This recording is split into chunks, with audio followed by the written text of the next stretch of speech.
Shalom Bapak Ibu Saudara sekalian, saya doakan kita semua dalam keadaan sehat, kuat, dan tetap dalam rencana Tuhan. Dan hari ini kita membaca dalam Kejadian pasal 33 ayat 1 sampai ayat yang ke-20. Dan saya memberikan tema renungan hari ini adalah pemulihan hubungan.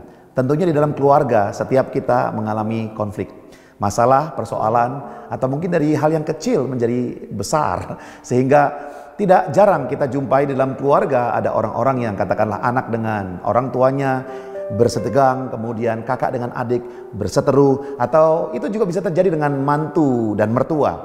Namun perhatikan baik-baik, sebagai seorang manusia yang kita sama-sama mempunyai ego, mempunyai nafsu yang sedang kita ingin kendalikan sesuai dengan keinginan Roh Kudus, ya tentunya kita hidup oleh roh bukan oleh daging. Namun sesekali kita jatuh di dalam hal seperti itu. Namun perhatikan baik-baik, di dalam kehidupan keluarga jangan pernah kita berpikir atau jangan pernah kita berkata bahwa ketika saya mengalami sebuah konflik dengan seseorang maka that's it, selesai, maka saya tidak akan pernah bisa lagi dipulihkan hubungan saya dengan dia.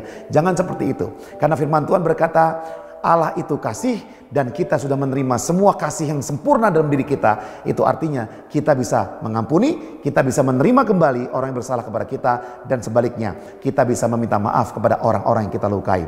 Sehingga seperti kisah di dalam ayat-ayat bacaan kita hari ini, di mana akhirnya Yakub dan Esau hubungan mereka dipulihkan.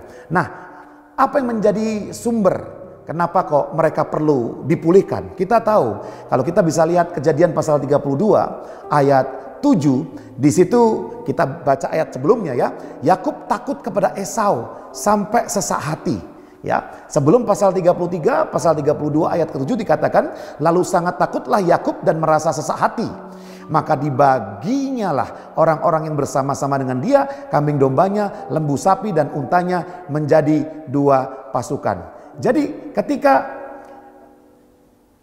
Yakub tahu atau dengar bahwa Esau akan datang, maka dia takut dan sesak hati. Kenapa dia takut? Ini kan pertanyaannya. Rasa takut selalu muncul dengan sebab. Sebabnya adalah bahwa Yakub dengan approval dari Ribka, ibunya, ia berbohong dengan pura-pura menjadi Esau ketika ayahnya Ishak akan melepaskan berkat.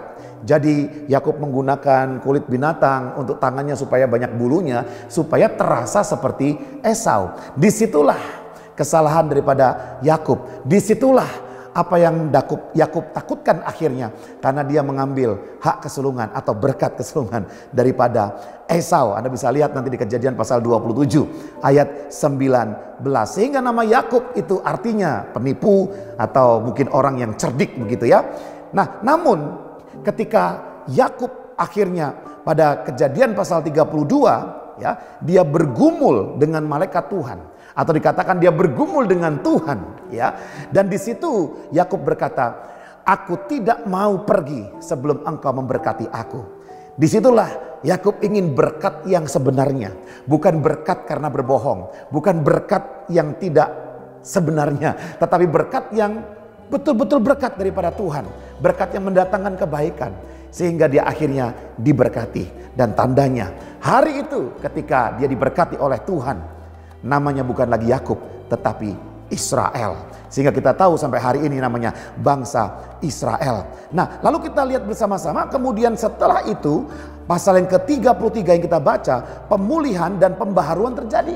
Jadi pemulihan dan pembaharuan itu terjadi tatkala Yakub akhirnya diberkati, namanya diubah. Dan kita akan membaca Kejadian 33 ayat yang ketiga dan ayat yang keempat. Dikatakan apa? Dan ia sendiri dan Yakub sendiri berjalan di depan mereka, dan Yakub sujud sampai ke tanah 7 kali, hingga Yakub sampai dekat dengan kakaknya itu Esau. Ayat keempat, tetapi Esau berlari mendapatkan dia, didekapnya dia, dipeluk lehernya dan diciumnya dia, lalu bertangis-tangisanlah mereka. Apapun hari ini konflik yang kita alami di dalam keluarga, kehidupan berumah tangga, atau mungkin di dalam pelayanan, di dalam perkantoran, mari kita biarkan Tuhan melakukan pemulihan di dalam kehidupan kita. Pemulihan hubungan, karena Tuhan ada Tuhan yang memulihkan hubungannya dengan kita yang berdosa.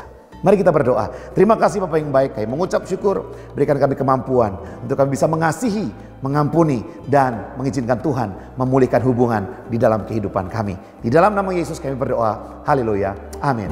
God bless you.